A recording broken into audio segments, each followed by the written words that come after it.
तपः स्वीयानां तान् निजाचार्यान् प्रणमामि मुहुर्मुहुः। यदनुग्रहतो जन्तुः सर्वदुःखातिगो भवेत् तमहं सर्वदा वन्दे श्रीमद्वल्लभनन्दनम्। अज्ञानतिमिरान्धस्य ज्ञानाञ्जनशलाकया चक्षुरुन्मीलितं येन तस्मै श्रीगुरवे नमः। नमामि हृदये शेषे नीलाक्षीराब्धिशायिनं लक्ष्मीसहस्रलीलाभिः सेव्यमानं कलानिधिं। चतुर्भिश्च चतुर्भिश्च चतुर्भिश्च त्रिभिस्तथा षड्भिर्विराजते योऽसौ पंचधा हृदये मम।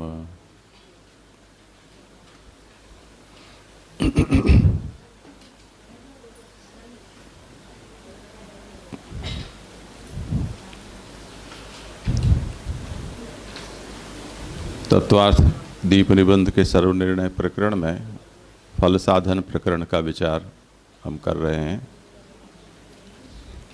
3 दिन हुए, आज चौथा दिन है ना।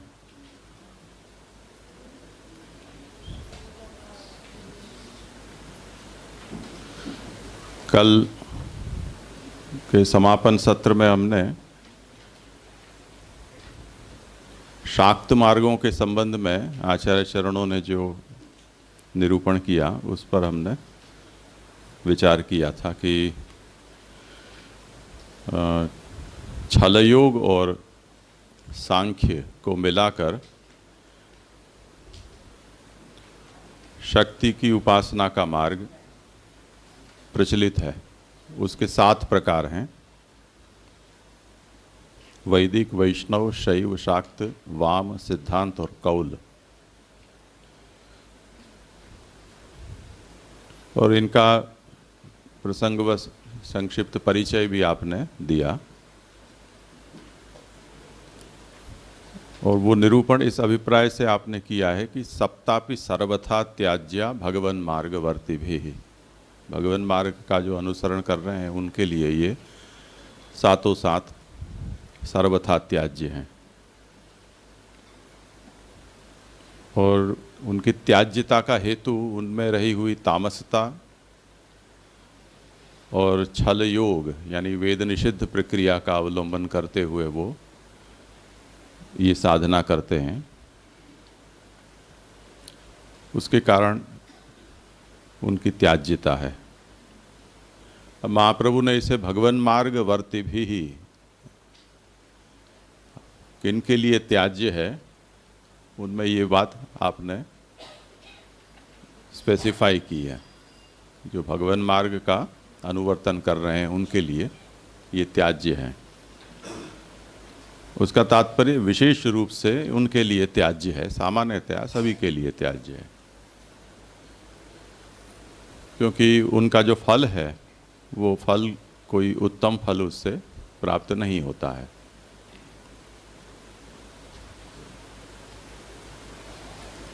तो इतना निरूपण होने के बाद अब ये क्योंकि सर्वनिर्णय ग्रंथ है इसलिए निर्णय ही आचार्य चरण यहाँ देते हैं या देना चाहते हैं।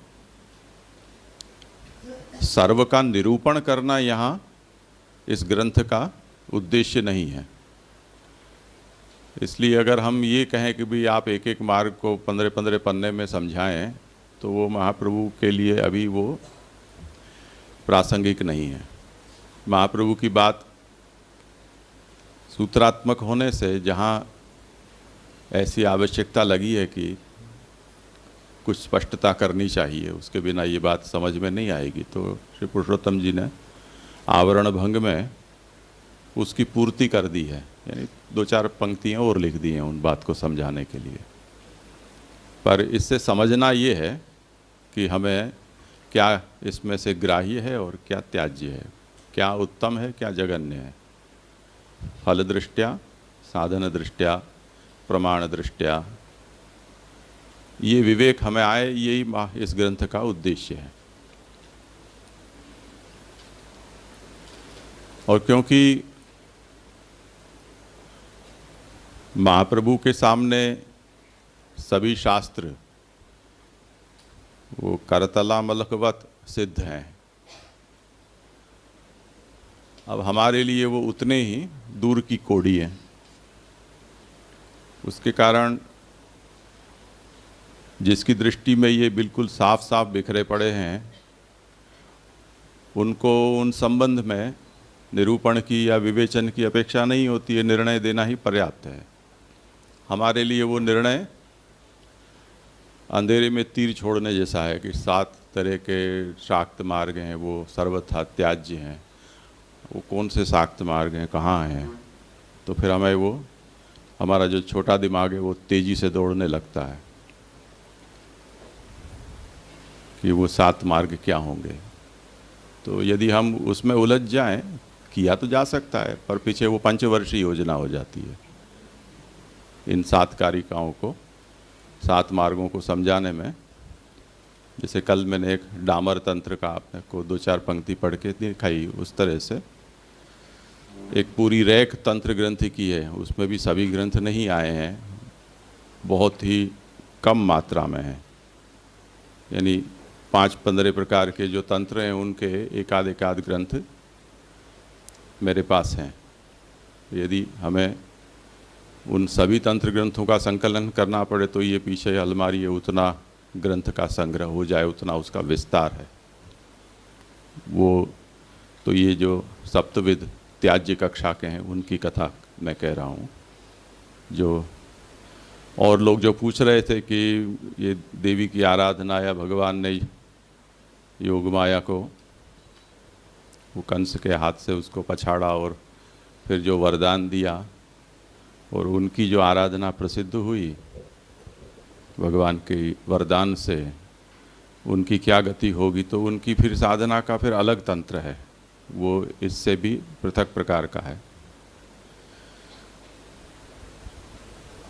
तो उसकी गहराई में जाना वो हमारा अभिप्राय नहीं है। हाँ। एक ही ये ईदानी निषिद्ध योग मार्गादेश से जो पंक्ति शुरू की है वो शास्त्र का ही प्रकार है। मतलब ये आपसे ने जब भी वर्णन किया, जो हम मतलब शास्त्र कहते हैं, जैसे शास्त्र योनित्वात्, मतलब जिसको हम शास्त्र की कोटि में गिनते हैं, तो ये वाम मार्ग आदि और उसको, तो क्योंकि महाप्रभु जी सर्व निर्णय कह रहे हैं, तो ये शास्त्र का निर्णय है कि लोकाचार के हिसाब से महाप्रभु जी मतलब आज्ञा कर रहे हैं कि भगवत मार्गी वाले हैं उनको सर्वथा त्याज्य है। तो ये जो सब है वो कुछ ना कुछ शास्त्र है, वो एक शास्त्र ही।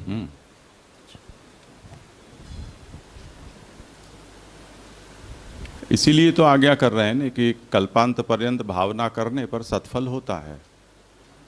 निषिद्धांश का त्याग करने के बाद वो यदि भगवत भावना करता है तो फिर उसे सत्फल होता है, पर निषिद्ध अंश को साथ में रखते हुए करेगा तो नहीं होगा। इसीलिए मैंने कल आपको ये आतंकियों का उदाहरण देकर ये बात समझाया कि जब तक आप आतंकी प्रवृत्ति कर रहे हो तो खून और पानी एक साथ नहीं बहेगा। अगर आप मुख्य धारा में सम्मिलित हो जा रहे हो, विरुद्ध प्रकार को छोड़कर भारतीय संविधान को स्वीकार के भारतीय अस्मिता रखते हुए यदि आप जीना चाहते हो तो पीछे सत्फल हो जाएगा। जैसे वो फूलन देवी को सांसद बना दिया गया ना, तो उसने जितना भी निषिद्ध कार्य किया था, कई लोगों के घर उजाड़े थे, कितनी हत्याएं की थी, करवाई थी, अनगिनत। वो मजे से बैठ गई आकर भारत के, जहां कानून का निर्माण होता है, वहां विधानसभा में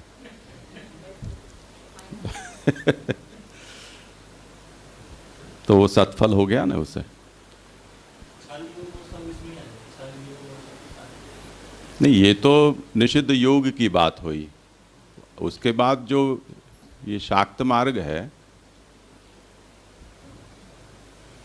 उसमें शक्ति का प्राधान्य है, शक्ति की उपासना का। वो शक्ति की उपासना वाला जो शाक्त मार्ग यहाँ 7 प्रकार से गिनाया गया है, जिनके नाम दिए गए हैं कि वैदिक, वैष्णव, शैव, शाक्त, वाम, सिद्धांत और कौल, पर्टिकुलरली ये जो 7 हैं शाक्त मार्ग, उनमें त्याज्यता क्यों है? क्योंकि वो छल योग का आश्रय लेकर बने हुए हैं। तो यदि शुद्ध योग का आश्रय करते होते तो उनमें उतनी त्याज्यता, हेयता नहीं आती, पर छल योग का आश्रय किया है, उसके कारण उनमें ये सब निषिद्ध तत्व आ रहे हैं। वो भी यदि उस अंश को छोड़कर और शुद्ध शाक्त बनकर और करें तो फिर कोई समस्या थोड़ी है कोई।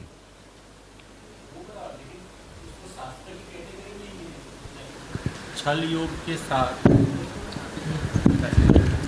ये वही बात है पुष्टि सिद्धांत चर्चा सभा में जो हरिराय जी ने कहा था कि लोकार्थी चेत भजेत कृष्णम क्लिष्टो भवति सर्वथा, ऐसा कहकर भी सिद्धांत कहने का की प्रतिज्ञा जिस ग्रंथ में की है उसमें महाप्रभु ने उसको याद तो किया है ना। तो जब याद किया है तो फिर उसको पुष्टि मार्ग में मानना पड़ेगा, नहीं तो सिद्धांत मुक्तावली में उसको याद करने की जरूरत ही क्या थी। जैसे उसने अपना महाप्रभु जी के ने जिनका त्याग किया था, रामदास, रामानंद को, तो वो रामानंद ने पूछा कभी महाप्रभु जी याद करते हैं कि नहीं करते हैं? तो कभी कभी तुम्हारी बातें चलती हैं। तो चलो अच्छा, अभी उनके याद में तो मैं हूँ ना, तो अभी उतना त्याग नहीं हुआ है। तो उस तरह से यदि लोकार्थी चेत भजित कृष्णम, इस तरह से भी उसका स्मरण सिद्धांत मुक्तावली भले ही हेय निंदित के रूप में भी किया जा रहा है, तो फिर उसको हम ये कह देंगे कि नहीं निकलो यहाँ से, पुष्टि मार्ग में तुम्हारा कोई काम नहीं है। ऐसा कैसे हो सकता है? ऐसा पक्ष लेकर उन्होंने उस लोकार्थी को भी पुष्टि मार्गी के दायरे में, पुष्टि मार्ग के दायरे में लाने का प्रयास किया। पर वो लोकार्थी तो बहुत ही ऐसी जनरल टर्म थी। पुरुषोत्तम जी ने उसका जो लोकार्थी होता है वो एक संसारी होता है, संसार बढ़े ऐसी कामना वाला, संसार की निवृत्ति की कामना वाला होता है, और देवलक होता है। ये सभी लोकार्थी कहे जाते हैं। तो पुरुषोत्तम जी ने उसको और स्पष्ट किया कि महाप्रभु जब ये कहते हैं कि लोकार्थी चेत भजित कृष्णम क्लिष्टो भवति सर्वथा, और क्लिष्टोपि चेत भजित कृष्णम लोको नश्यति सर्वथा,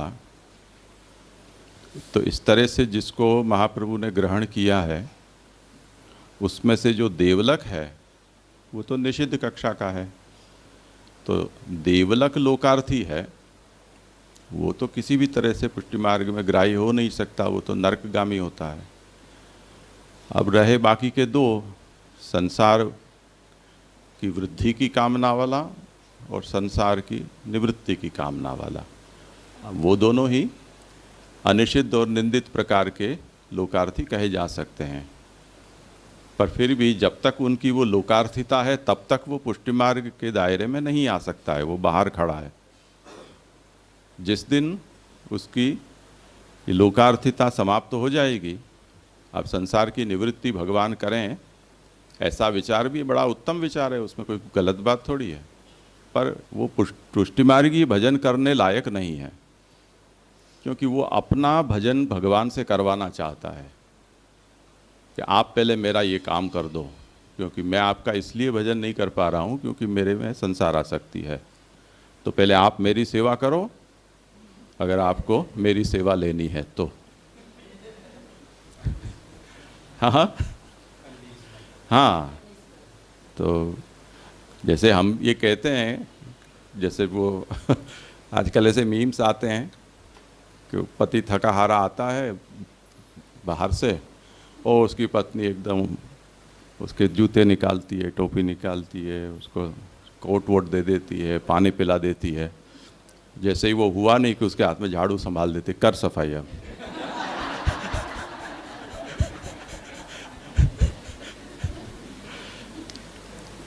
इस तरह से जो संसारी है वो ये चाह रहा है कि मैं आपकी सेवा तो करना चाहता हूँ, पर करने लायक तो बना दो आप, वो आप करोगे उसके बाद देखा जाएगा।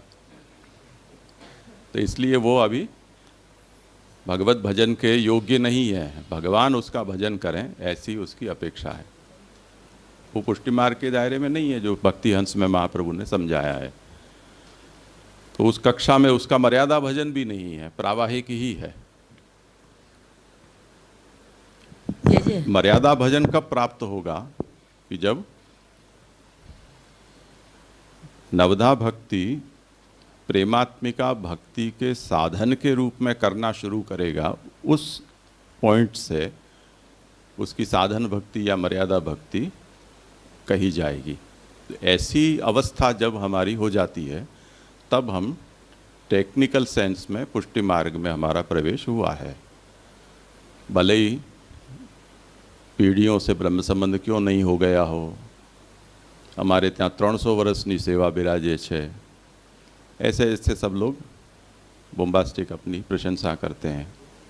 200 वर्ष जूना ठाकुर जी छे। ठाकुर जी की मूर्ति के इतने एंटिक हो जाने से कोई सेवा में कोई ऐसे थोड़ी कोई शगुफा निकलेंगे, तो उससे कुछ फ़र्क नहीं पड़ता है। ऐसी तो 1200-2000 हजार वर्ष पुरानी मूर्तियाँ कई जगह म्यूज़ियम में रखी हुई हैं, तो उससे क्या होगा। तो प्रेमात्मक भक्ति साधन के रूप में, प्रकट होने के साधन के रूप में जब नवधा भक्ति होती है तो वो मर्यादा भक्ति, साधन भक्ति ये कहे जाते हैं।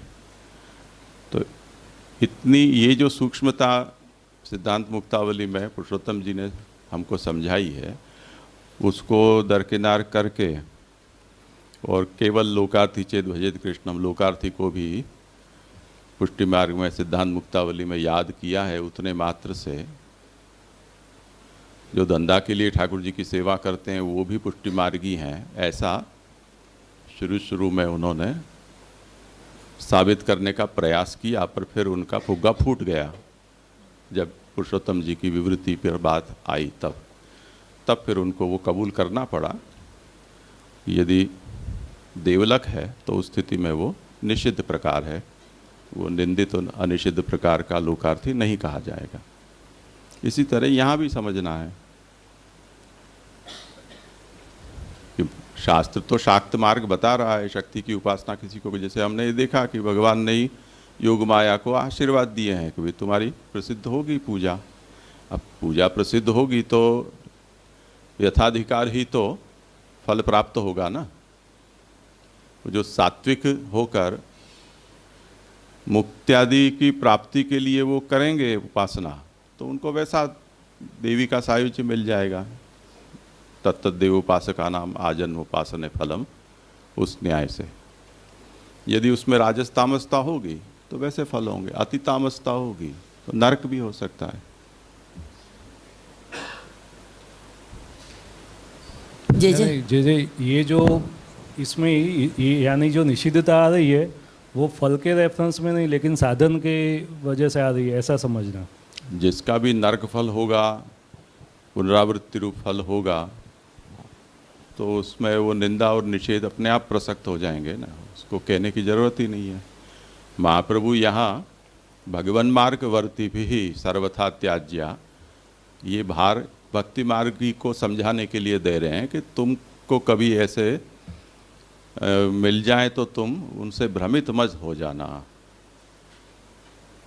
जैसे कल जो इसने याद दिवाया हिलक ने कि वो योग माया को भी आशीर्वाद दिया है, तो जो भी शक्ति के उपासक हैं वो पुष्टि मार्गी के पास आएंगे कि भाई तुम्हारे कृष्ण भगवान जिनको तुम इष्ट देव मानते हो, उन्हीं ने तो कहा है कि तुम पूजी जाओगी, और वो कृष्ण भगवान की बड़ी बहन है, तो कृष्ण को मानोगे, बड़ी बहन को नहीं मानोगे। यूँ हमको धमका और देंगे तो हम क्या कहें।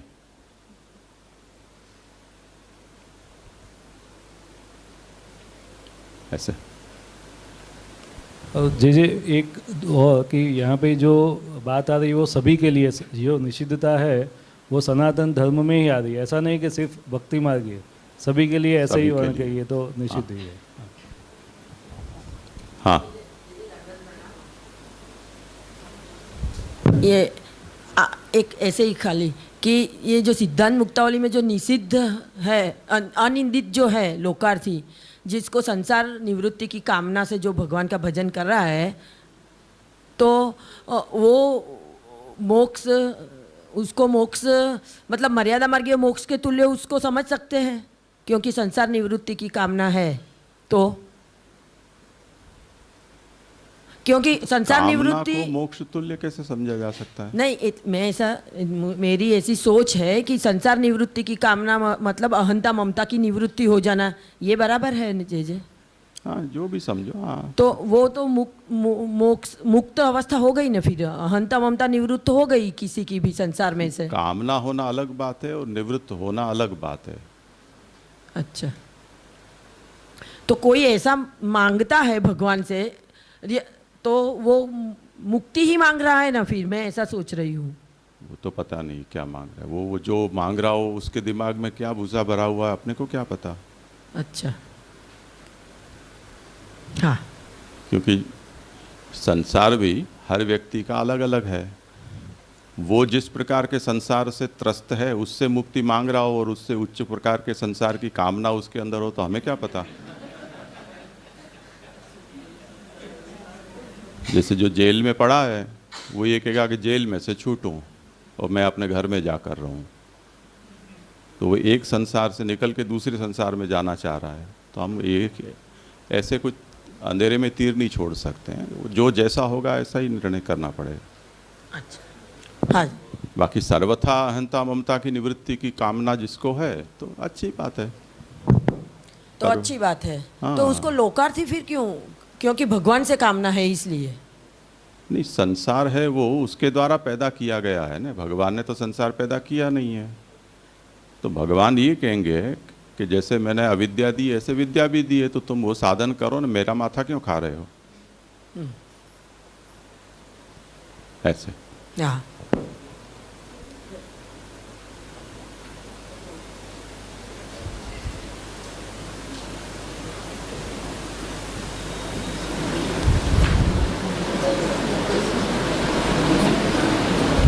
करें आगे? ओ, बहुत तेज हो गया। जी जी, आगे का विषय जी, योग मार्ग से जो कापालिक आदि का लिया ना जी, इसमें जो देह सिद्ध हो जाए ये बोला ने, तो वो समझ में एक नहीं आ रहा है। और ये जो योग कर्म में अल्प निषिद्धता, तो अल्प निषिद्धता कैसे है? ये कापालिक आदि 226वें पेज पे है। वो आपका और मेरा पेज अलग अलग है ना, ठीक है, देख लेते हैं वो तो। हाँ, योगे न तो निषिद्धे न यदि देह प्रसिद्ध्यति, बहुत ज़्यादा है इसका बास। तदा कल्पांत पर्यंतम, इसमें क्या समस्या है? तो जी इसमें एक ये बोला ना कि देह सिद्ध हो जाए फिर कल्पांत पर्यंत भगवान को ध्यान किया जाए तो श्रेष्ठ ही फल होए, तो ये देह सिद्ध कैसे, ये नहीं एक समझ में आ रहा। वो तो फिर वो शास्त्र देखने पर ही पता चलेगा, यहाँ वो विपरीत नहीं है। अच्छा, यहाँ केवल इतना ही है कि ऐसी साधना यदि कापालिकों की जा रही है और उसमें योग्यता सिद्ध हो जाती है, निषिद्ध अंश को छोड़कर हम, वो साधक है वो कल्पांत पर्यंत भगवत भावना करता रहेगा, तो फिर उसको सत्फल की प्राप्ति होगी। कल इस विषय का विस्तार हम कर चुके हैं निरूपण में। हाँ, ये तो क्या, पर वो वाक्य इस समय देह सिद्ध वाला नहीं पता चल रहा। कल मैंने कहा था ना कि धारणा, ध्यान और समाधि ये योग के उत्तरांग है, उसके पूर्व के जो 5 अंग हैं वो सब देह को सिद्ध करने के उपाय हैं। तो आसन, प्राणायाम और ध्यान, धारणा, अरे अपने क्या नाम, यम नियम, आसन, प्राणायाम, प्रत्याहार, ये सब वो देह सिद्ध करने के उपाय हैं, फिजिकली फिट होना। और इसमें ये भी बताएं कि अल्प निषिद्धता है, એટલે क्या ये जो मार्ग है इसमें ज़्यादा से ज़्यादा निषिद्ध आचरण करने का ऐसा कुछ कहाँ लिखा है? इसमें आगे प्रकाश में नहीं, वो तो आदाव अल्प निषिद्धम ध्याने हन्यते, वो कहा ना कि जब ध्यान धरेगा तो देह सिद्धि में जो भी उसने निषिद्ध रीति का अनुष्ठान किया है वो दोष उसके ध्यान से शुद्ध हो जाएंगे।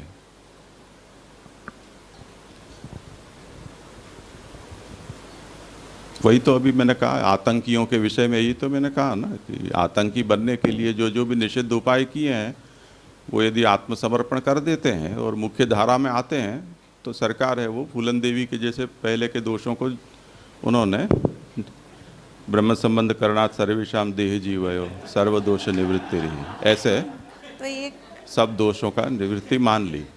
मैंने कापालिकादि में ऐसा समझा कि ज़्यादा से ज़्यादा दोष करने हैं, ऐसा समझ, उल्टा समझा। अच्छा अच्छा, उसमें तो मैं कुछ नहीं कर सकता।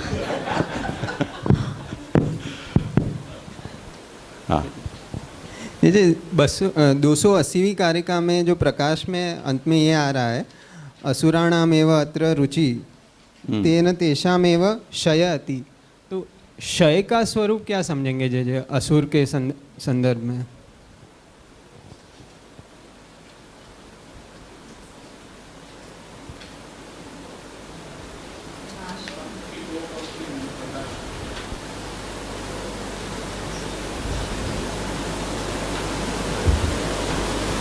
मुझे जरा इसमें कारिका का संख्या बता दो ना। 280 280। उसका हाँ हाँ हाँ हाँ, तेन तेषामेव क्षय इति न काप्यनुपपत्ति। हाँ, तो इन मार्गों में असुरों की ही रुचि होगी और उन मार्ग में जाने पर उन असुरों का ही क्षय होगा, नाश होगा। तो ये मार्गों को महादेव जी ने ऐसे विध्वंसक मार्गों को प्रकट क्यों किया, जिससे कि उन मार्गों में उसी प्रकार के लोग जाएं और वहाँ जाकर और नष्ट हों। पर जैसे उन्हें तो फल प्राप्ति हो रही है, जो बताया है सातों मार्ग में उन्हें उनकी कहीं पे किसी को लोक में सम्मान मिल रहा है, तो वो क्षय किस प्रकार से फिर समझे? असुर है और उसे जो चाहिए इष्ट वो उसे प्राप्त हो रहा है, तो असुर की तो वो ही गति उसे इष्ट है और वो प्राप्त है, तो क्षय का स्वरूप समझ नहीं आ रहा। जैसे विजय माल्या को बड़ी प्रसिद्धि मिली, हर्षद मेहता को बड़ी प्रसिद्धि मिली, ये उदाहरण प्रसिद्धि मिलने के बाद जो नाश होता है उसकी बात कह रहा हूँ। अभी जैसे हाफिज सईद को अच्छी प्रसिद्धि भले यहाँ नहीं मिली, तो यहाँ नेगेटिव मिली, वहाँ पॉजिटिव मिली, पर ब्रह्मोस आके और गिरा, उनका पूरा परिवार साफ हो गया ना, तो क्षय तो हुआ ही ना। अर्थात वो लौकिक देह का क्षय उनके लिए वो फल है, पर महादेव जी के हिसाब से और ठाकुर जी के हिसाब से वो प्रसिद्धि उनको सन्मार्ग से विमुख कराती है, और सन्मार्ग है वो ट्रैफिक फ्री हो जाता है, तो और लोगों को अच्छी सुविधा हो जाती है, यूँ वही उनका क्षय है।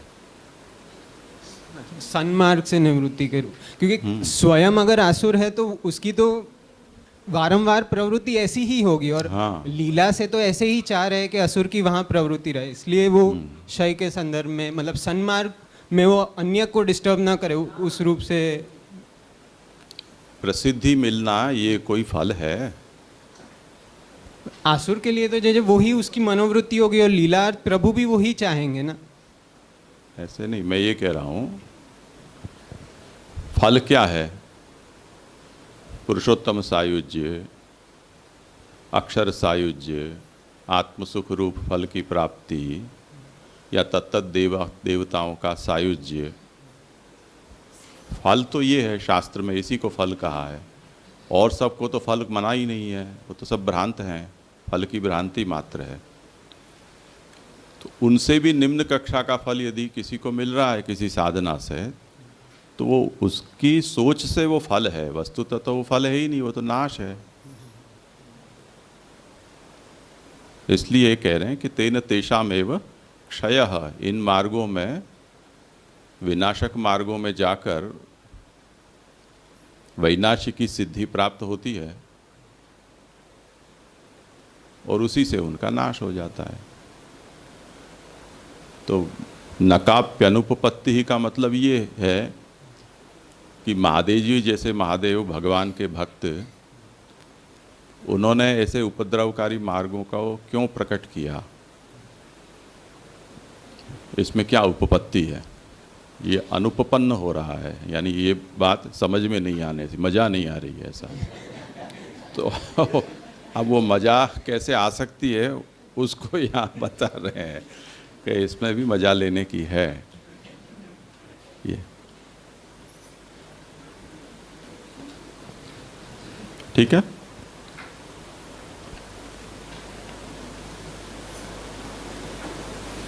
अब ये सप्तविध जो शाक्त मार्ग हैं, निषिद्ध प्रकार के हैं, उनको भगवान मार्ग का अनुवर्तन करने वालों को सदा उनका त्याग करना चाहिए, उनसे बचना चाहिए।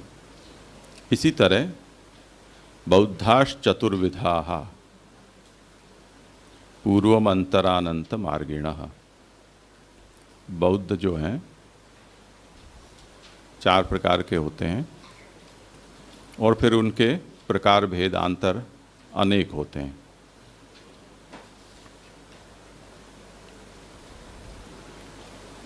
वो भी सब निषिद्ध होते हैं। इस बात का निरूपण करने के लिए ये जो निषिद्ध कक्षा के जिनको गिनाए जा रहे हैं उनके साथ साथ उनका भी स्मरण कर लिया है। तो वो आप आज्ञा करते हैं कि एवं निषिद्धान शाक्तान निरूप्य, निषिद्ध शाक्तों का निरूपण करने के बाद निषिद्ध कोटि के ही बौद्धों का निरूपण करते हैं कि बौद्धाः चतुर्विधाः। ये 4 प्रकार गिनाते हैं, माध्यमिक, सौत्रांतिक, विज्ञानवादिनः, चार्वाकाश्च। ये 4 उनके प्रकार हैं। तेषाम अवान्तर भेदाः कोटिशः सन्ति, उनके बौद्धों के ही अवान्तर भेद बहुत प्रकार के होते हैं। ये भी सब निषिद्ध समझने चाहिए। पुरुषोत्तम जी ने थोड़ा उनका विवरण किया है कि बौद्धान निरूपयति त्याज्यत्वाय। यहाँ जैसे सप्तविध शाक्त त्याज्य हैं उसी तरह बौद्ध भी त्याज्य हैं, इसके लिए बौद्धों का निरूपण करते हैं।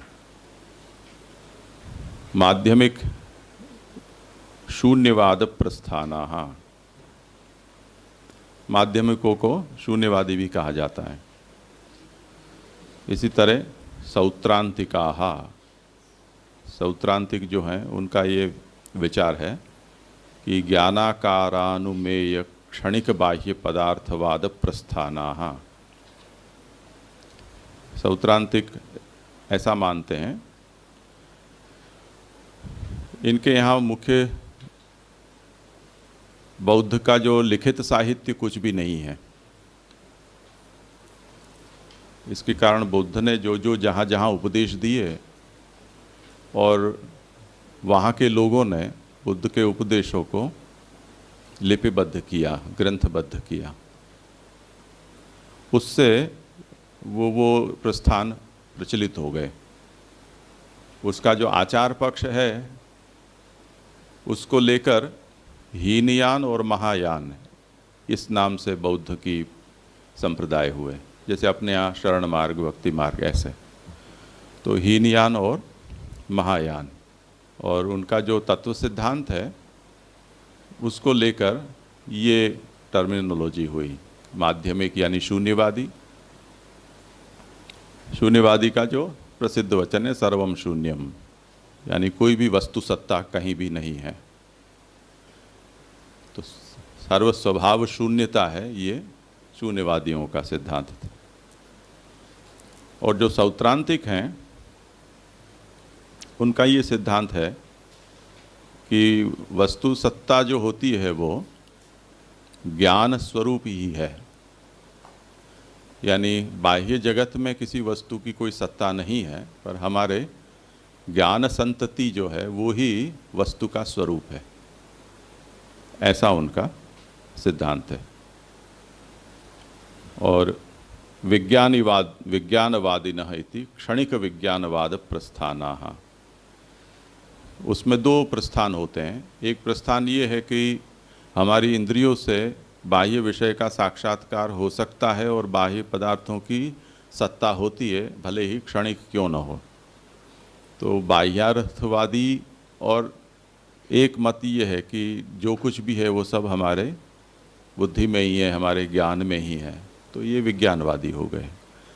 तो जिस वस्तु की सत्ता बाह्य जगत में नहीं है तो वो अनुमेय होती है उनका, क्योंकि बाह्य पदार्थ है नहीं तो बाह्य इंद्रियों से उनका सीधा साक्षात्कार हो नहीं सकता है, तो उसका साक्षात्कार अनुमान से होता है, ऐसा उनका सिद्धांत है। तो इस तरह से ये चारों प्रकार के जो बौद्ध हैं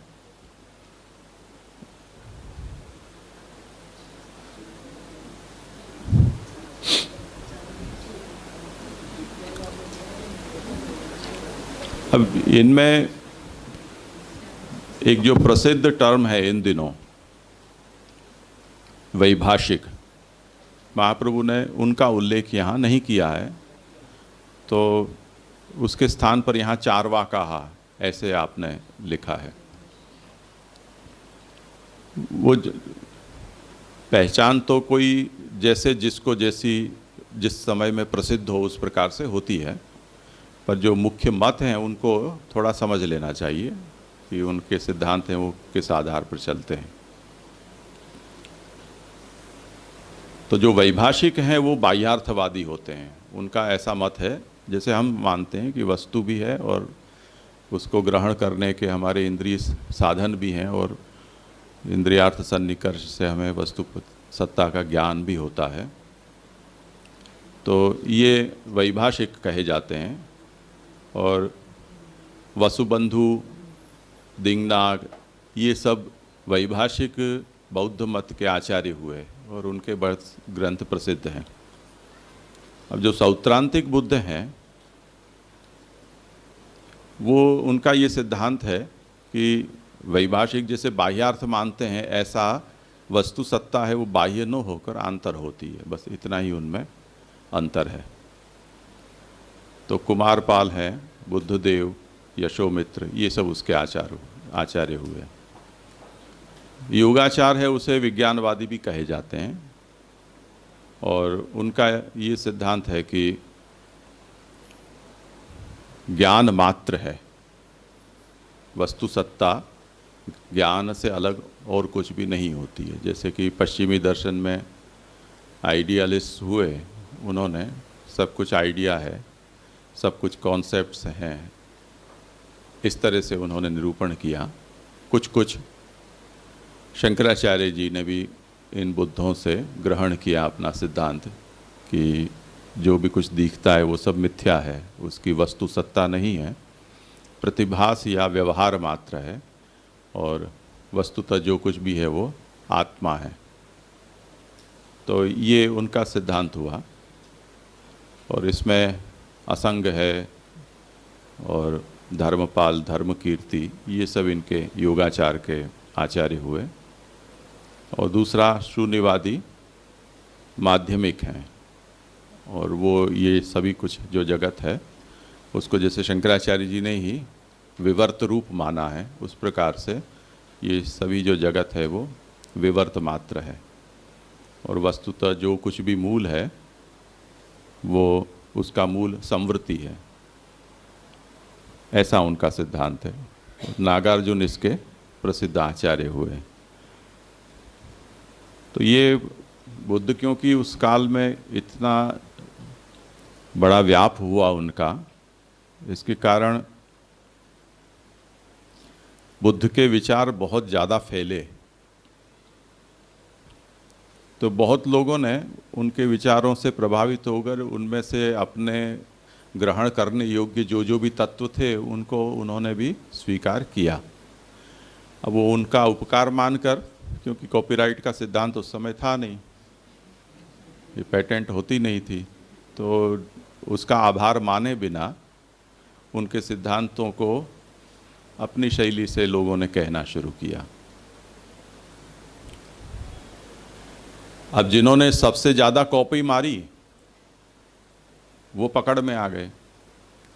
इसलिए शंकराचार्य जी को जिन्होंने मैक्सिमम कॉपी पेस्ट किया बुद्ध से, तो वो प्रच्छन्न बौद्ध के रूप में बाद में उनको वो आक्षेप आज तक झेलने पड़ रहे हैं कि कहने के लिए वैदिक हैं पर वस्तुतः भीतर से बौद्ध होकर और चोगा उन्होंने वैदिक उपनिषद वेद का उसके ऊपर चढ़ा दिया है। तो इस तरह से ये विचार चलता है कि एक बार विचार बाहर प्रचारित हो जाने के बाद वो कहने वाले का नहीं रहकर सबका हो जाता है उस तरह से। पर ये सभी जो मूलभूत हैं वो महाप्रभु जैसे सिद्धांत मुक्तावली में कहते हैं कि ब्रह्मैव तादृशम यस्मात्, या अक्षर ब्रह्म ही तदैव तत्प्रकारेण भवति इति श्रुतिर्मतम। उस न्याय से ये जितने भी सिद्धांत यहाँ निरूपित हुए हैं वो सब श्रुति के सिद्धांत से विरुद्ध होने से ये सब के सब भगवान मार्गवर्ती हैं, उनके लिए त्याज्य हैं ये विचार और आचार सभी।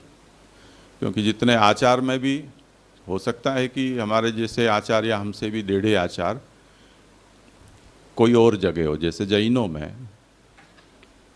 अहिंसा का बहुत बड़ा बोलचाला है। अपने यहाँ अहिंसा को प्रश्रय दिया गया है पर इतना नहीं दिया गया है। जैसे कई बार हम कोई धर्म स्थानों में जाते हैं, आबू में देलवाड़ा में जाओ तो कहते बेल्ट जूते ये सब पर्स चमड़े के या मोबाइल फ़ोन के कवर चमड़े के हों तो आपको उतार कर जाना होगा। अपने यहाँ कोई ऐसा इतना चमड़े से द्वेष नहीं है। अपने यहाँ ठाकुर जी के बधाई या जन्माष्टमी होती है तो नौबत बजती है, भैंस के चमड़े से ही बनती है नौबत, तो उसमें कोई छू नहीं जाता है। पुराने समय में जो इत्र आता था तो वो चमड़े की बोतल में ही आता था, सेवा में भी उस चमड़े की बोतल में से इत्र उपयोग में लेने पर कोई छूता नहीं है। पखावज, उपंग, सारंगी, भेड़ की आंत होती है उससे सारंगी के तार बनते हैं। उसका गज है वो घोड़े की बाल से बनता है, तो उसमें कोई ऐसी त्याज्यता हमारे यहाँ नहीं थी। पर जैनों ने इतना हिंसा का ढोल पीट दिया कि अपने यहाँ हिंदू मंदिरों में भी कई बहुत उत्साही लोग कहे नहीं आपको चमड़ा का बेल्ट पहनकर नहीं जा सकते हो, यूँ कर कई विवाद आते रहते हैं कुछ समय में। तो कुछ सिद्धांत ऐसे हैं कि जिसका ढोल ज़्यादा पिट जाता है और लोग के कुछ खास वर्ग में उसकी मान्यता मिल जाती है तो फिर हमें लगता है कि हमें हीन भावना का अनुभव होता है कि सारा ही अहिंसा तो इसी में भरी पड़ी है, हम तो हिंसक ही हिंसक रह गए। तो ऐसी हिंसा के प्रति हमें कोई ग्लानि नहीं है और इतने अहिंसावादी भी हम नहीं हैं। यथा शास्त्र है, शास्त्र में कहा कि हिंसा करो तो हिंसा करते हैं, शास्त्र कहता है कि हिंसा मत करो तो नहीं करते हैं, ऐसे। ये चर्चा का विषय चलता ही रहता है, कभी हमारे अंदर ऐसे भाव जागृत हो जाते हैं। जैसे जैन कॉलोनी में हमारा घर हो तो हमको भी थोड़ी झेप आने लगती है कि आलू खाएं या नहीं खाएं।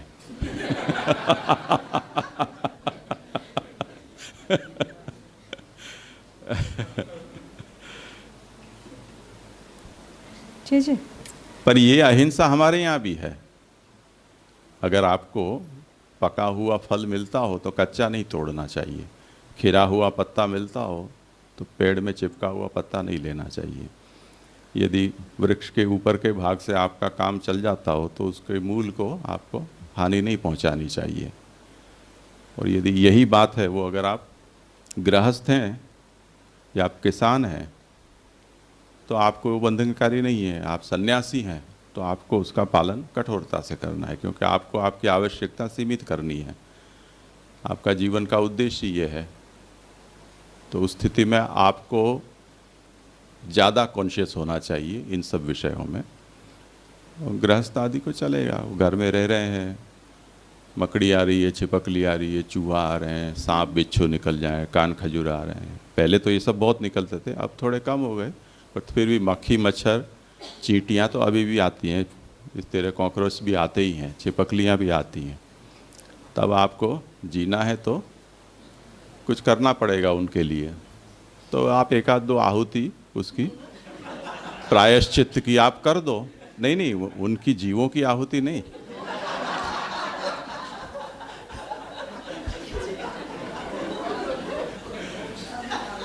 आपको जो स्मार्त कर्म कहे गए हैं उन स्मार्ताग्नि में ऐसे ही अनजाने होती हिंसा कई प्रायश्चित की आहुतियाँ कही गई हैं कि गृहस्थ को ऐसे झाड़ू पोंछा में और चूल्हे चक्के में, अब आपको चूल्हा जलाना है, उस समय आप लकड़ी में देखो कि कुछ कीड़े बुदबुदा रहे हैं, तो आप उनको निकालने बैठोगे तो खाओगे कब?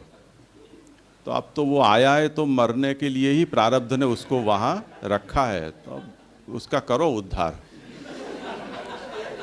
ऐसी धीरज आप में कब रह सकती है? तो अब फिर उसकी आहुति दे देना एक कि भाई इस हिंसा के प्रायश्चित के रूप में अगर कुछ पाप होता हो तो वे पाप नष्ट हो जाएं, ऐसे करके। तो फिर उसका उपाय भी बताया है, यानी नृशंसता नहीं सिखाई गई है, उसकी अवेयरनेस करने के बाद भी आपको याद दिला दी गई है कि आपसे कुछ गड़बड़ी तो हुई है। जब आपको ऐसा अति सात्विकता हो जाए और आपको ऐसा लगे कि अगर ऐसी लकड़ी नहीं मिल रही है तो एक दिन घर में चूल्हा न जले, सब घर वाले बैठकर चूल्हे लकड़ी में से सब जीव जंतु ही निकालते रहें, तो वो भी करना, कोई बात नहीं। वो शीतला सप्तमी और लोग में लोक रिवाज होता है ना कि उस दिन ठंडा खाते हैं, तो एक दिन चूल्हा नहीं जलता है, तो ऐसी सप्तमी 2-4 बार और मानना। या एकादशी आ गई तो उस दिन स्वाभाविक रूप से आपको फुर्सत मिलेगी, क्योंकि कुछ करना तो होता नहीं है। तो हर एकादशी ऐसी सब जो जीव जंतु हैं उनको निकालने के लिए रिजर्व रखो, तो ऐसा कुछ भी उसका टाइम मैनेजमेंट किया जा सकता है। नहीं नहीं, ये आतताई थोड़ी है, जीव जंतु को आतताई नहीं कह सकते हैं। आतताई तो मनुष्य को ही कहते हैं। हाँ। आप तो गजब कर रहे हो।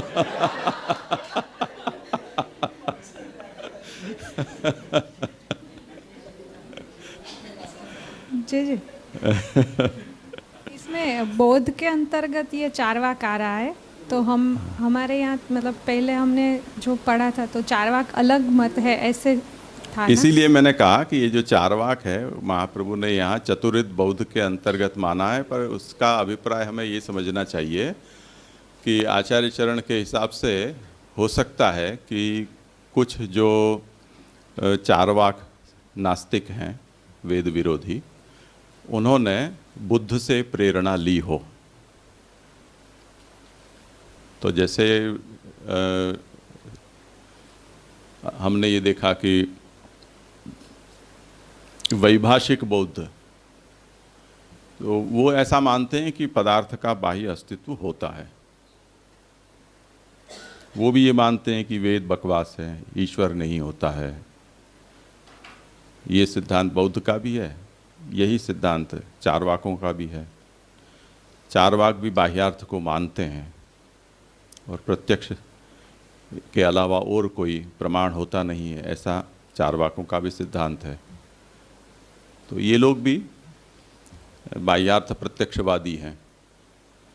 तो वो बहुत सी बातें हैं, ये जो वैभाषिक बौद्ध हैं उनकी और चारवाक की मिलती जुलती होने से चारवाक में ही वैभाषिक बौद्ध का अंतर्भाव मानकर उसे भी एक बौद्ध की शाखा आचार्य चरणों ने कही हो, ऐसा संभव है।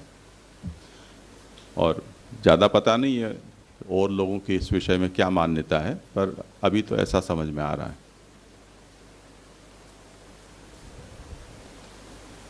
ठीक है।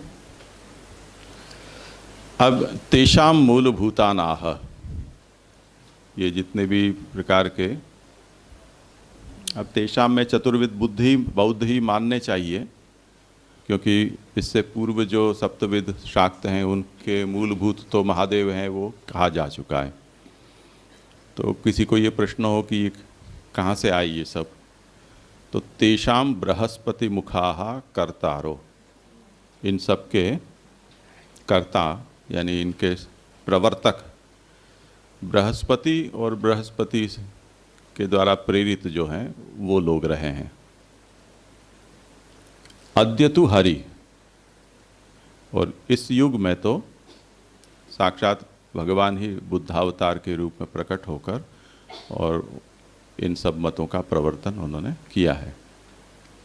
क्यों किया? कृष्ण संगोपनार्थाय स्वयमेव जगादः, कृष्ण का संगोपन करने के लिए, यानी फिर से वही कि आसुरी जीव हैं, वो फिर भगवान मार्ग का अनुवर्तन करने न लग जाएं, इसलिए भगवान स्वयं ने बुद्धावतार धारण करके इन सब वेद विरोधी मतों का प्रवर्तन किया।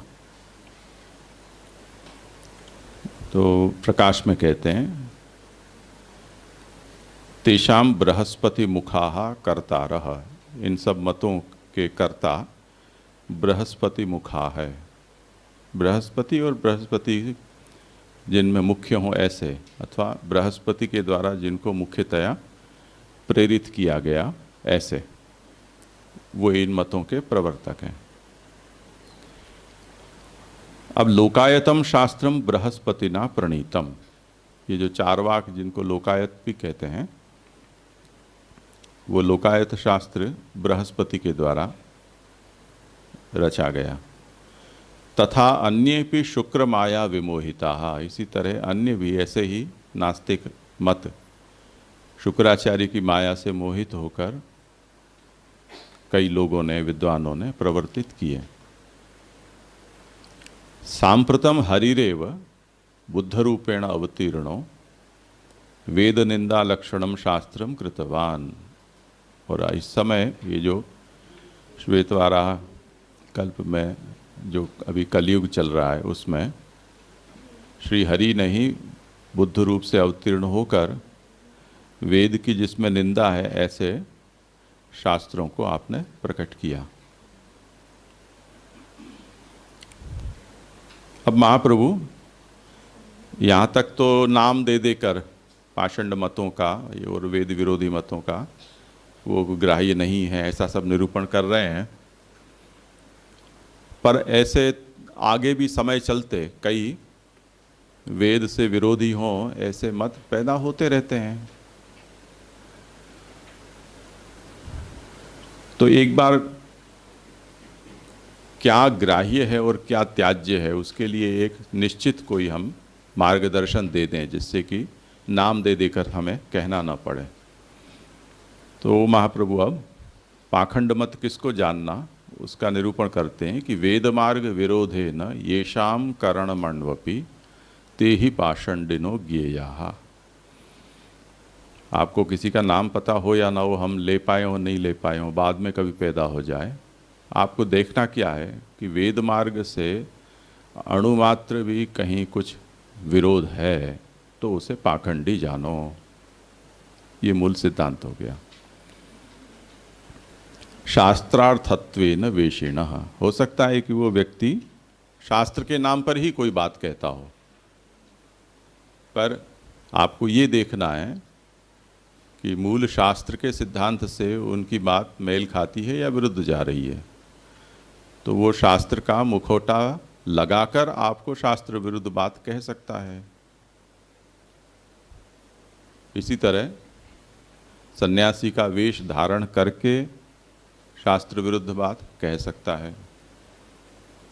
जैसे यहाँ ये वो वासुदेव जग्गी है, सदगुरु नाम से जाना जाता है। अब बहुत भीड़ होती है उनके यहाँ। उन्होंने महादेव जी को बैठा दिया है इतने बड़े चंद्रमौलीश्वर बनाकर, पर उनका मूल सिद्धांत ये है कि जो देवालय या मंदिर होते हैं, देव प्रतिमा होती है, वो कोई पूजा आराधना के लिए नहीं है। आप अगर जाते हो तो बेवकूफ़ हो। वहाँ पूजा जो करते हैं, आराधना करते हैं, वो बेवकूफ़ है। वो केवल ऊर्जा के स्थान है। आपको वहाँ जाकर उसकी ऊर्जा को ग्रहण करना है, जैसे बैटरी रिचार्ज करते हैं उस तरह से। तो यही उनका मत है। ये खुलेआम कहते हैं, और वो पूजा तो खुद भी करता है, पाछे नाचते हैं और न जाने क्या क्या करते हैं। पूजा वो करते हैं, वो कर सकते हैं, पर आपको ये नहीं समझना है कि ये पूजा करनी है। तो अब ये महाप्रभु के सामने तो ये आए नहीं थे। अब इन दिनों में उनकी बड़ी बोलबाला है। इसी तरह ये दादा भगवान वाले हैं, वो जहाँ जैसा प्रदेश हो वहाँ वो मूर्ति बैठा देते हैं।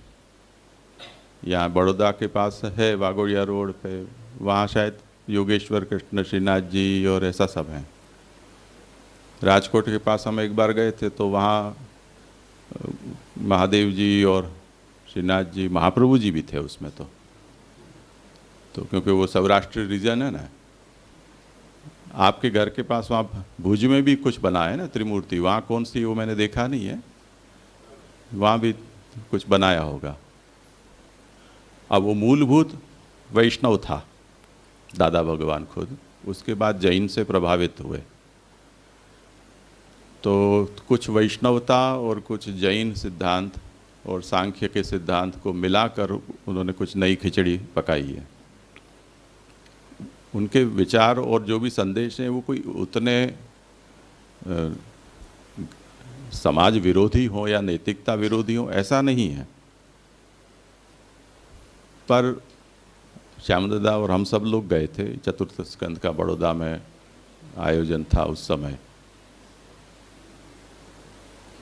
तो वहाँ जो उसका क्यूरेटर था वो श्याम दादा को देखकर और बोला कि आप कुछ जाने पहचाने लगते हो। वो भी 70-75 वर्ष का था।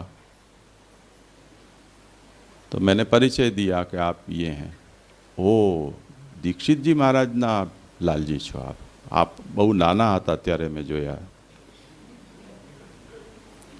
तो श्यामदा ने कहा कि मुझे तो याद नहीं आ रहा है। तो नहीं, હું આપના પિતાશ્રીની હું ચરણ સેવા કરતો હતો, આપના પગમાં લકવા હતા ને ત્યારે। तो श्यामदा ने कहा होगा। फिर उन्होंने तो बड़ी लंबी लंबी सब बातें कही दीक्षित काका जी की। अब वो दादा भगवान के सेंटर का वहाँ संचालक या मैनेजर जो भी था वो, फिर पूछा कि यहाँ क्या एक्टिविटी चलती है। तो कि हम 1 કલાક में 1 કલાકમાં में आपने आत्म साक्षात्कार करावीए છીએ। श्यामदा तो अभिभूत वारे गजब बात है आपने तो अमने तो शू है कि ब्रह्म साक्षात्कार थयेलो है एटले अमने आत्म साक्षात्कारनी बहु अत्यारे उतावळ नथी।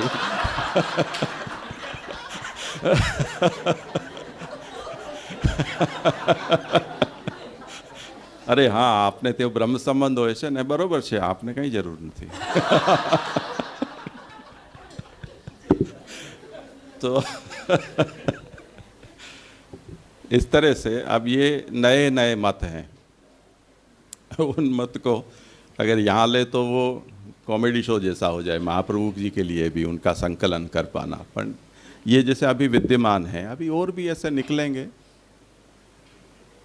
तो वो चलता रहेगा। तो महाप्रभु हमको ये समझाना चाहते हैं, कितने को नाम लिख लिख कर यहाँ हम पन्ना भरें। तो आपको ये समझ लेना है कि जहाँ भी वेद मार्ग विरोधे न येषाम करणम अण्वपि, अणुमात्र भी जहाँ वेद से विरुद्ध है उसको पाखंड समझना है। जी जी, देवगुरु बृहस्पति है। हाँ जी जी, हमारा जी यहाँ पे ये जो बात आई ना कि शुक्र की माया सो मोहित, तो उसको कैसे समझना? शुक्राचार्य जी हाँ, दैत्य गुरु थे, तो उनकी माया यानी उन्होंने ऐसा कुछ किया था वो हाँ, जैसे महादेव जी ने कहा कि उटपटांग कुछ भी प्रकट करो, ऐसे। अभी जैसे ये वॉर के बाद नहीं चल रहा है पाकिस्तान में, वो विजय उत्सव मना रहे हैं, यहाँ हम विजय उत्सव मना रहे हैं, तो पता ही नहीं चलता है कि जीता कौन और हारा कौन। यहाँ भी कुछ शुक्र माया चलती है। वहाँ तो प्रधानमंत्री ऐसी गप्पे हाँक रहा है कि हमने ये कर दिया ना, हमने वो कर दिया। कैसे पता चला कि भारत के सोशल मीडिया में ऐसा आया था कि हमारा प्लेन फूट गया। तो ये युद्ध के बाद ऐसी मायाएं चलती हैं। तो यहाँ भी ये भी एक युद्ध है, देवासुर युद्ध है। तो कुछ असुर देह में देवता घुस जाते हैं, कुछ देवों की यहाँ असुर घुस जाते हैं, और ऐसा परस्पर विरोधी प्रचार करते रहते हैं। कुछ सुनियोजित होता है, जैसे हमने तो ये कहा था कि हम तो केवल अभी ब्लैकआउट की और ये ट्रेनिंग लेने वाले हैं सर, युद्ध तो जब होगा तब होगा, पर ऐसा झांसा देकर युद्ध ही कर दिया। तो वो ये गुड फेथ में रहेगा, अभी तो ये लोग तैयारी कर रहे हैं तो हम भी थोड़ी बहुत तैयारी करें, तो उनको नींद में ही पकड़ लिया इस तरह से। जय जय, धन्यवाद, प्रणाम। जय जय। जय जय, बुद्ध ने जो भी सिद्धांत लिए वो सब उपनिषद में से ही कॉपी कैट करके लिए है, ऐसे पढ़े है।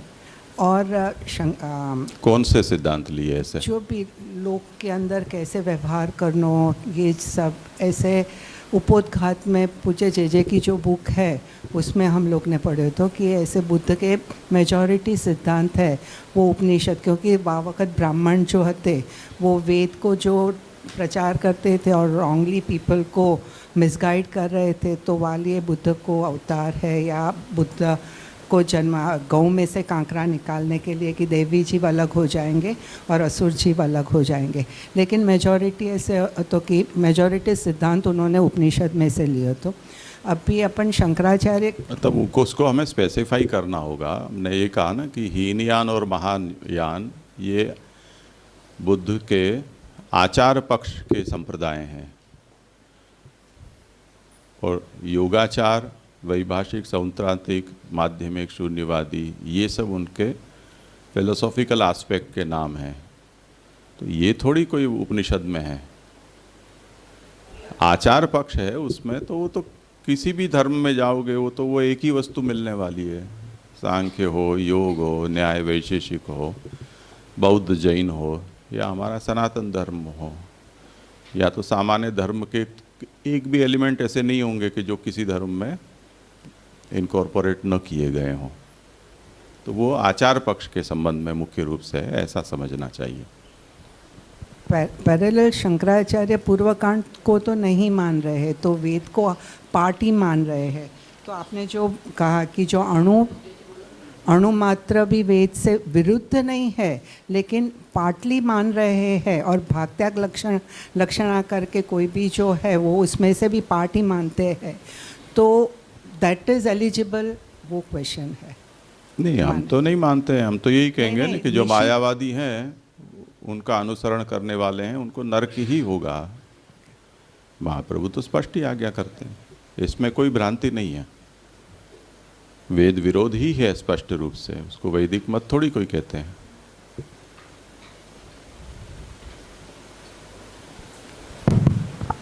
जी जी।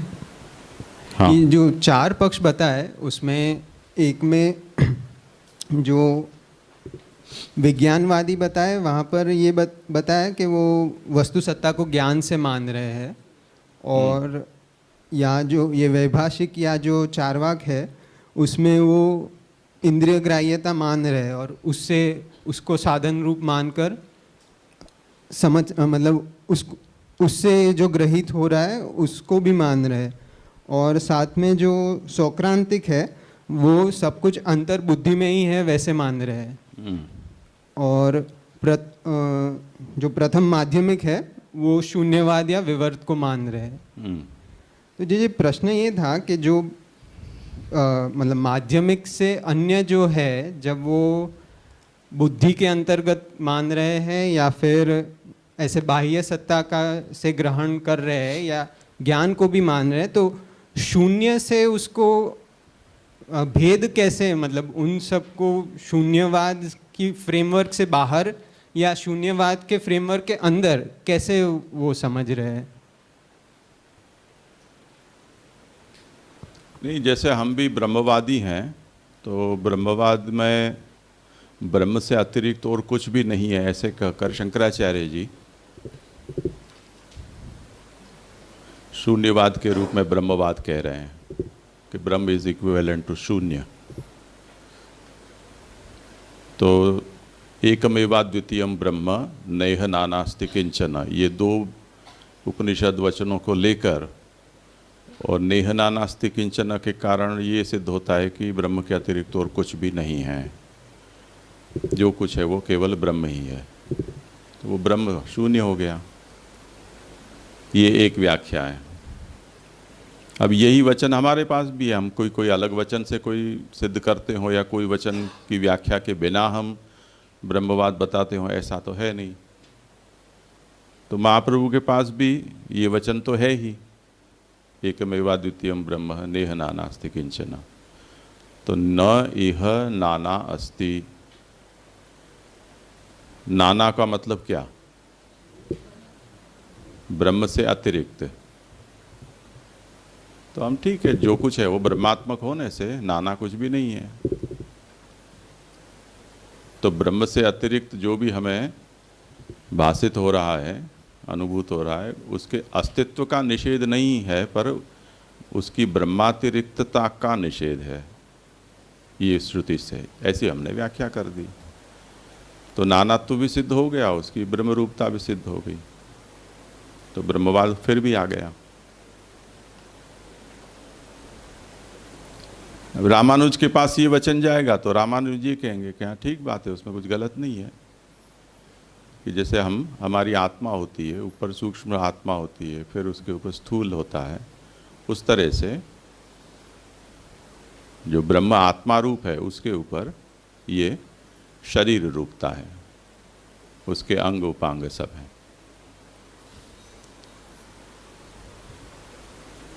तो शरीर शरीरी भाव से भेद भी सिद्ध हो गया और अभेद भी सिद्ध हो गया।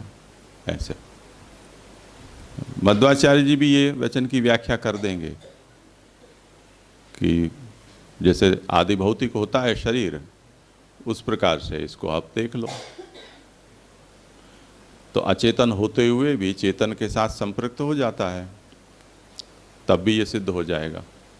तो वेदवाद वालों को भी ये व्याख्यावचन है वो बाधित नहीं करेंगे। तो सबके पास उसकी व्याख्या है।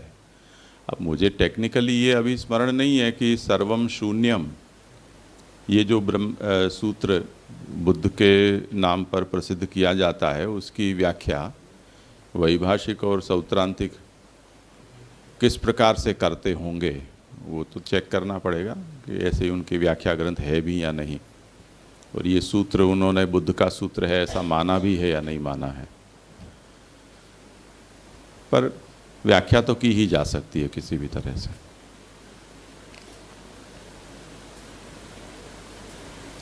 तो अब यहाँ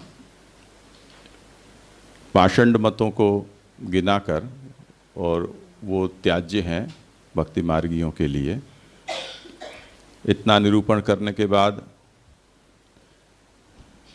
पाषंड मत की परिभाषा ही महाप्रभु ने वंस फॉर ऑल कर दी है, कि जिससे फिर नाम देकर कोई गिलाना ना पड़े, या कोई अपना नाम बदल दे तब भी उसको पहचाना जा सके, कि वेद मार्ग विरोधे न येषाम करणमण्वपि ते ही पाषंडिनो ज्ञेयाः शास्त्रार्थत्वेन वेशिणः।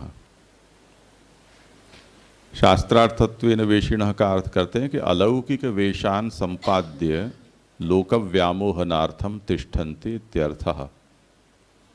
ये जो भी ऐसे ऐसे मतों का प्रवर्तन करते हैं वो अलौकिक वेशों का संपादित करके और लोक का व्यामोहन करने के लिए ये बैठ जाते हैं।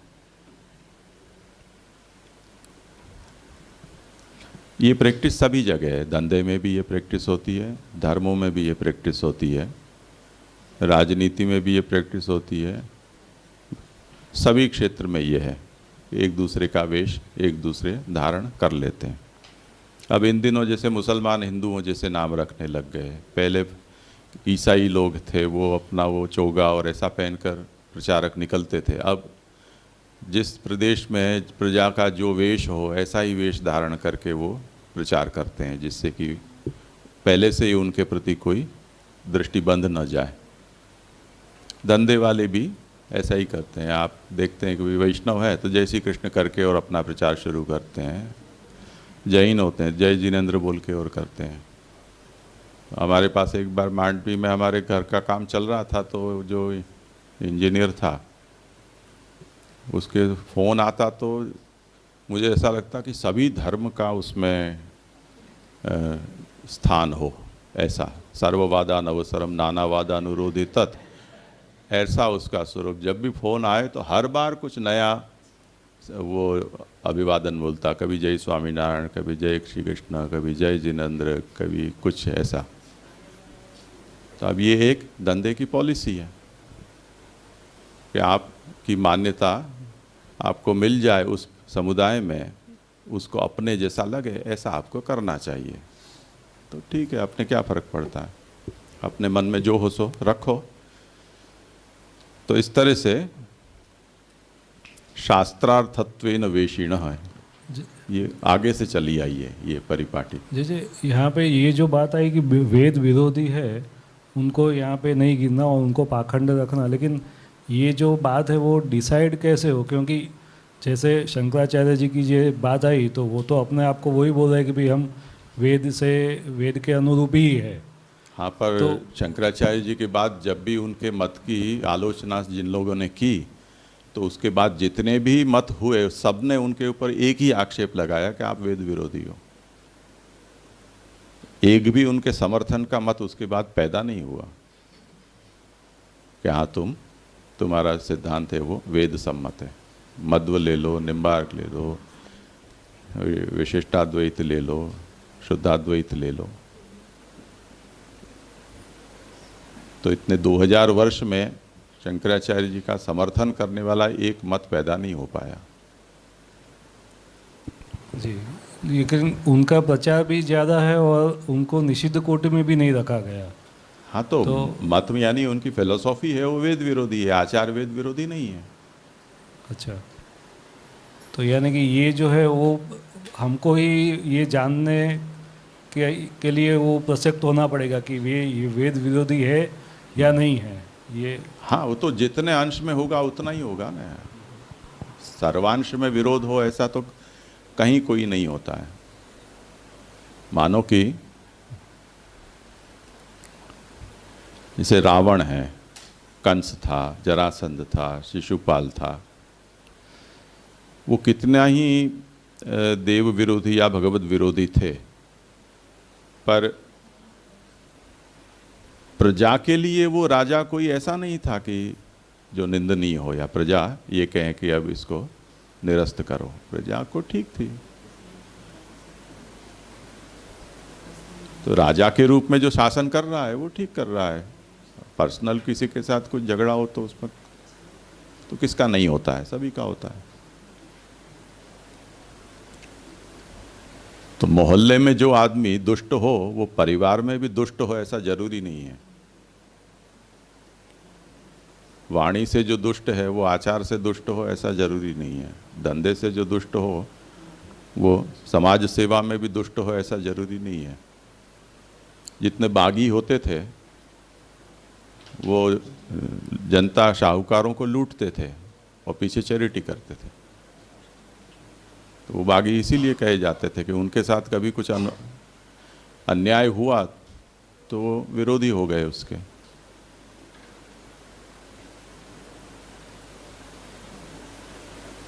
इस तरह से तो जितने अंश में विरोध है उतने अंश में तो विरोध हमको कहना ही पड़ेगा ना। छोटा विरोध है उसका मतलब पूरा ही पूरा वो विरुद्ध है ऐसा भी हम नहीं कह सकते हैं। क्योंकि यहाँ पे जो वेद विरोधी बात आई उसमें ठाकुर जी या तो ब्रह्म विरोधी ऐसी कोई बात नहीं है कि वो जो सत्ता है या तो जो ब्रह्म है उसको नहीं मान रहे, लेकिन वेद विरोध ऐसा महाप्रभु जी ने लिखा है। तो उसका फिर इंटरप्रिटेशन तो काफ़ी अलग अलग हो सकते हैं ना, इसीलिए जी। उसका उदाहरण दें, तुम हाई कोर्ट में हो तो जैसे अपने यहाँ देशद्रोह का आरोप किसके ऊपर लगता है, उसके लिए एक खास परिभाषा है ना जी। अगर आपने कोई ट्रैफिक रूल को तोड़ दिया, रेड लाइट थी और आपने अपनी गाड़ी आगे बढ़ा दी तो आपको कोई देशद्रोह का आरोप थोड़ी लगा दिया जाएगा।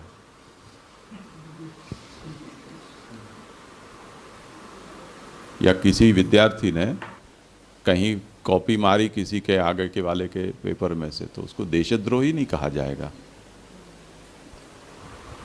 यही तो समस्या चल रही है ना, बीजेपी वाले कांग्रेस को कहें कि तुम देशद्रोही हो, कांग्रेस वाले बीजेपी को कहें देशद्रोही हो। तो पाछे बैठते हैं एक साथ हैं, चाय साथ पीते हैं, नाश्ता साथ में करते हैं।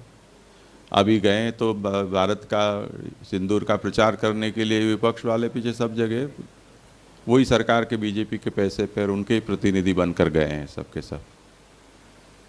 तो इतना होते हुए भी कुछ विरोध है और उसमें कुछ स्वीकार भी है।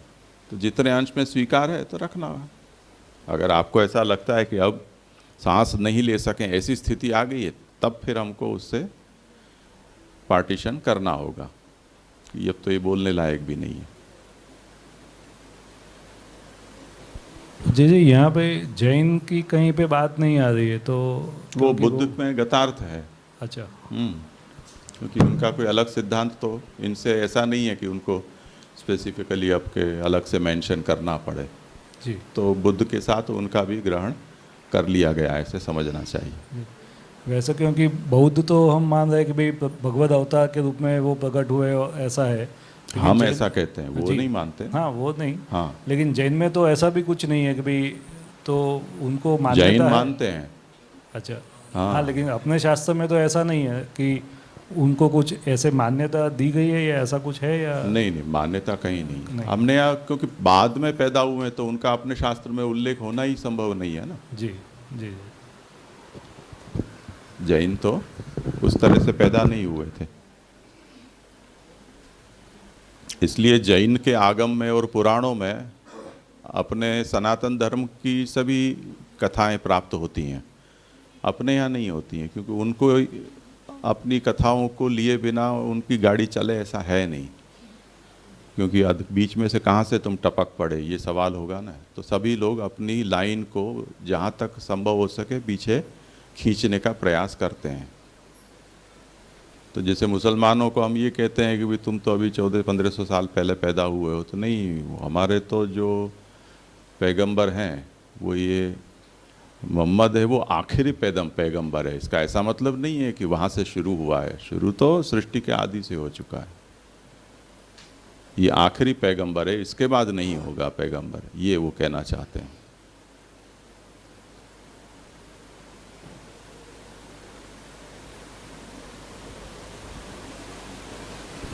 जी जी, ये जो कारिका है उसका मीनिंग कैसे समझे? वेद मार्ग विरोधिन येसा करणम अनुअपि। तो अभी हम एक ऐसा देख रहे हैं कि जितना विरोध है उतने अंश में त्याज्य है, उतना विरोध है, उतना विरोध, लेकिन ते ही पाषंडिनो ज्ञेया, तो उतने अंश में उसका पाषंडित्व है सर। अब कौन से सिद्धांत का विरोध है उसके ऊपर पाखंड का वॉल्यूम डिपेंड करेगा ना। कोई पूरा फिलोसॉफी या कोई पूरा संप्रदाय, मतलब समझिए कि जैसे एक एग्जांपल के, जैसे कि सदगुरु की हमारी बात हुई, उसमें 90% उसने वेद के कुछ गलत किए, लेकिन जैसे 10% कुछ कभी अच्छा कुछ बोल दिया, जैसे स्वाध्याय वाले के भक्ति के तो राजा महाप्रभु एक ही शब्द कुछ बोला या कुछ दूध, लेकिन हम जान रहे हैं कि उनके जो बेस है, जैसे चोला ओढ़ा हुआ कि कहने के लिए, बाकी तो सब उनको खाली आकर्षण के लिए ही है, बाकी तो चोला सब ऐसे ही है कि उनको अल्टीमेटली विरोध करना है, लेकिन 2-4-5 वाक्य खाली ऐसे बोल देते हैं।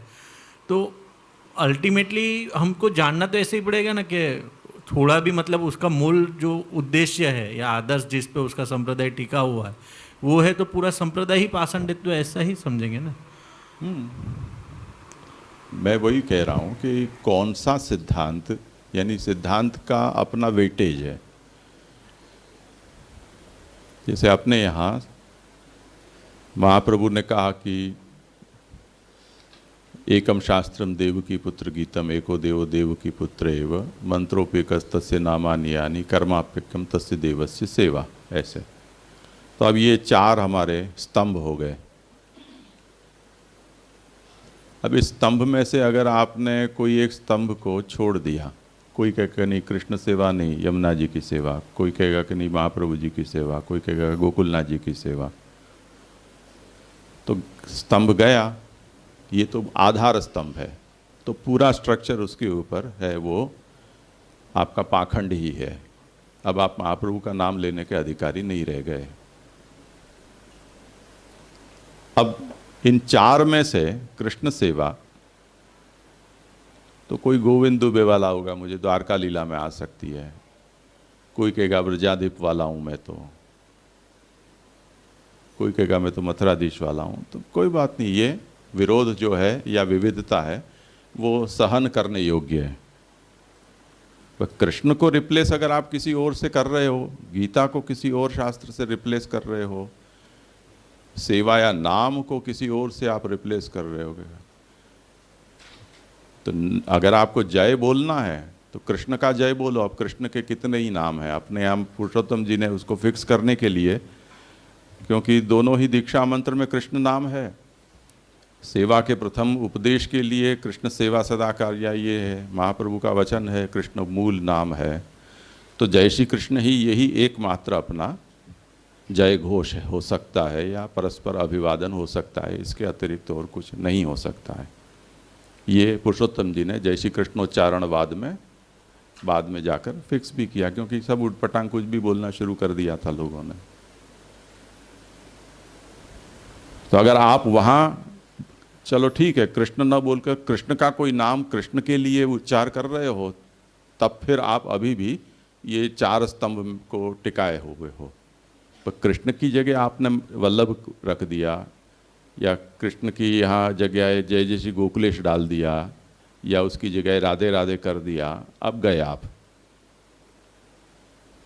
कि वो स्तंभ आपने तोड़ दिया,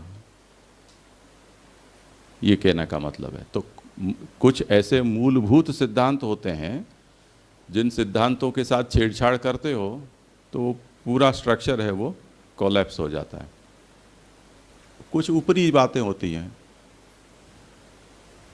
जैसे हमारे यहाँ वो कर्म कराने आए थे, तो मैं यहाँ पर वो इकलाई प्रसंगों पर ओढ़नी होती है, वो इकलाई इसलिए ओढ़ते हैं कि लोग सिले हुए कपड़ा पहनना शुरू कर दिया, तो सिला हुआ कपड़ा नहीं पहनना चाहिए ब्राह्मण को, इसलिए उसकी जगह उपवस्त्र का एक प्रतीक वो एक चीथड़ा लटका देते हैं जिसको इकलाई बोलते हैं। अब जो पहले से बिना सिला ही पहन रहा है तो उसको दोबारा पहनना जरूरी नहीं है। अब ठीक है मेकअप कर रहे हो और आपको सब जैसा दिखना है तो आप कुछ ऐसा ही डेकोरेटिव कपड़ा और एक डाल दो, और वैसे इसकी भी ज़रूरत नहीं है, क्योंकि ये जो दोरा है हमारा धागा उसमें एक वस्त्र का भाव से होता है। तो दक्षिण में तो इसीलिए यदि देव के सामने जाओ तो ये पहन कर जाना देव का अनादर माना जाता है, तो केवल अधो वस्त्र से ही जाना चाहिए, उपवस्त्र नहीं पहनना चाहिए। उपनयन में जो आपका उपवीत है वो ही उसका काम करता है। तो अब ये ठीक है देशाचार लोकाचार जो भी कुछ चल पड़ा हो, तो अब वो एक ऊपर ना और डालो। तो अब मुझे वो एक जरी वाले सब होते हैं, खुली चमड़ी के ऊपर दाहिने कंधे पर यदि इकलाई रखते हैं तो खुजली आती है, पसीना आता है, एलर्जी होती है। तो मैं कपड़े के ऊपर कपड़ा डालता हूँ, तो उपाध्याय जी को मिर्ची लगी, अरे ये घोर अधर्म है, बाएं कंधे पर इकलाई नहीं डालनी चाहिए, दाहिने कंधे पर रखनी चाहिए। देखो कैसा है, छोटी छोटी बातें समझ में नहीं आती हैं। मैंने कि डालनी ही नहीं चाहिए जब हमने ये उपवस्त्र पहना हुआ है, तब ये बात आपको नहीं समझ में आती है।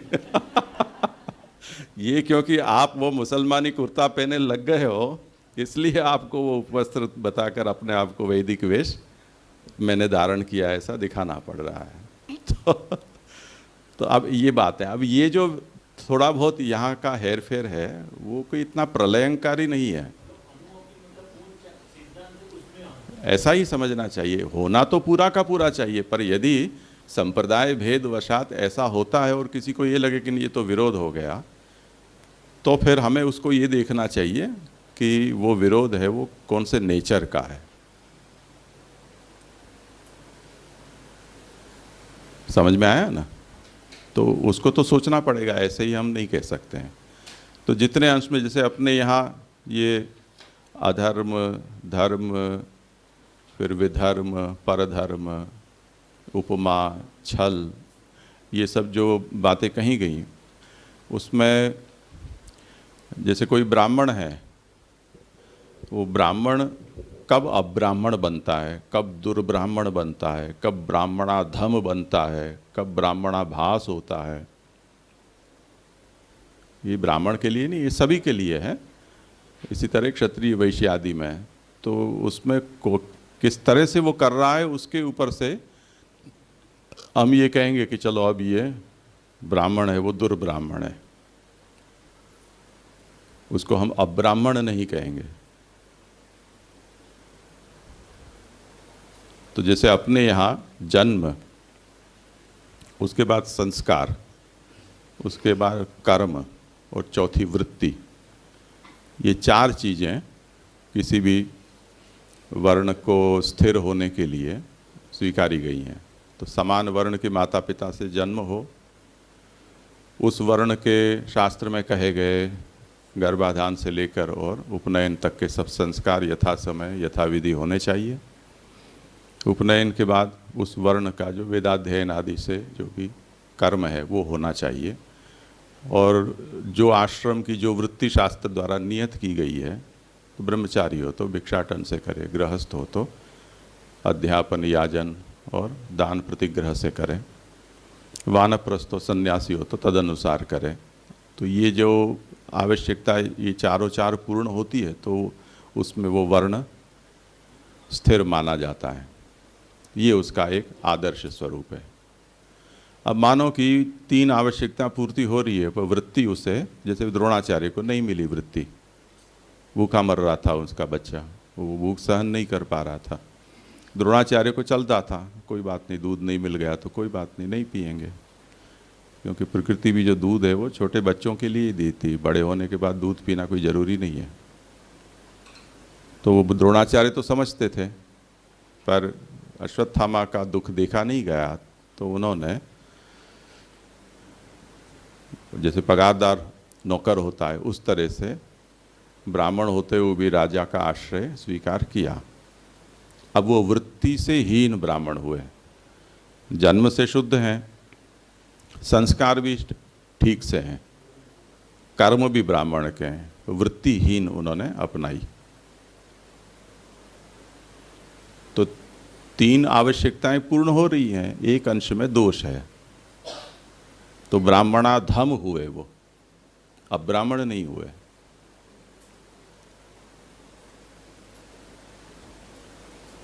तो मानो कि जन्म में ही खोट हो गई, वर्ण संकरता हुई, फिर तो गए ना, आगे की सब बातें पूरी पूरी हो तब भी वो ब्राह्मण नहीं कहे जाएंगे। जन्म है, संस्कार नहीं हुआ, फिर भी गए, व्रात्यता हो जाती है।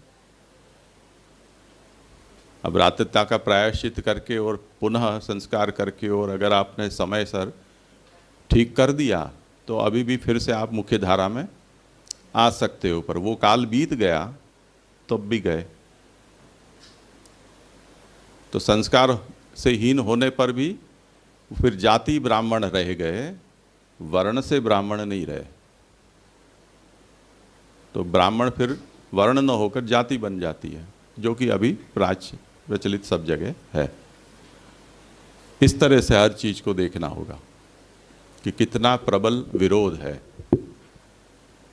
और जो अंश में विरोध है वो अंश कैसा है, उसके बाद फिर निर्णय होगा। जैसे अंशतः कोई विरोध है तो अंशतः त्याज्य हो गया, अधिक विरोध है तो अधिक त्याज्य हो जाए।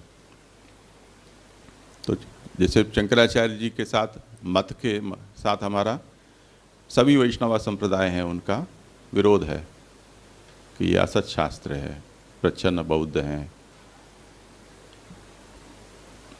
महाप्रभु तो बहुत कठोर शब्द में आलोचना करते हैं, पर उनका आचार विरुद्ध नहीं है। वर्णाश्रम की दृष्टि से वो जो भी मान्यता उनकी है, उनमें उनका शास्त्र के साथ कोई विरोध नहीं है। उनमें हम लोग कमज़ोर पड़ते जा रहे हैं, वल्लभ संप्रदाय के लोग, जो कल हमने सरल आशौच निर्णय में जो देखा, तो वहाँ हम कमज़ोर पड़ते जा रहे हैं। तो वो लोग ये कहेंगे कि हमको भले आप वेद विरोधी कहते हो, पर आप हमारे साथ बैठने लायक नहीं हो, क्योंकि देवलक हो, धंधा करते हो सेवा का, कथा का धंधा करते हो, तो तुम अछूत हो हमारे लिए, वो ये कहेंगे। ठीक है। तो सर्वेशाम नरके वासः तमोर्वाक प्रतिपादके नरकात् पुनरावृत्तो नाना योनिषु संभवः। अब जो ऐसे इन सब मतों का निरूपण करने के बाद जो कहा कि ऐसे जो विरोध होगा तो उनको फल क्या होगा, सबका नरक में वास होगा। तत्रापि शास्त्रार्थत्वेन निरूप्य मार्ग प्रवृत्ति कर्तृणाम तम एव। उसमें इतना और कठोरता महाप्रभु बता रहे हैं कि नरक में कोई गिरा तो फिर वो पाप फल भोगने के बाद वापस भी शुद्ध होकर मार्ग पर, अच्छे मार्ग पर चढ़ सकता है। पर जो लोग पाषंड वेश का स्वीकार यानी अलौकिक वेश को धारण करके और लोगों को बेवकूफ़ बनाएंगे, ऐसे पाषंड मार्ग का निरूपण करने वाले को तो नरक भी नसीब नहीं है, वो तो अंध तमस में ही जाएंगे। नरके गता नाम पुनरावृत्ति ही तमसे प्रविष्टा नाम न। नरक में पड़ा तो नरक से वापस आ जाएगा, पर तमस में जो प्रवेश कर जाएगा वो तो ब्लैक होल में जैसे गया हो ऐसे कभी वापस नहीं आएगा। हाँ,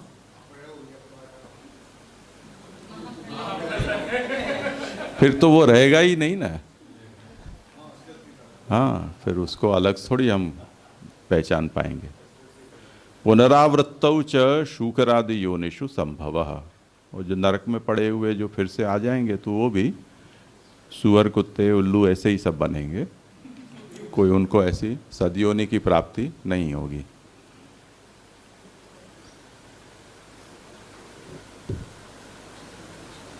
यहाँ थोड़ा ले लो विराम, फिर अब एक नया विषय शुरू हो रहा है।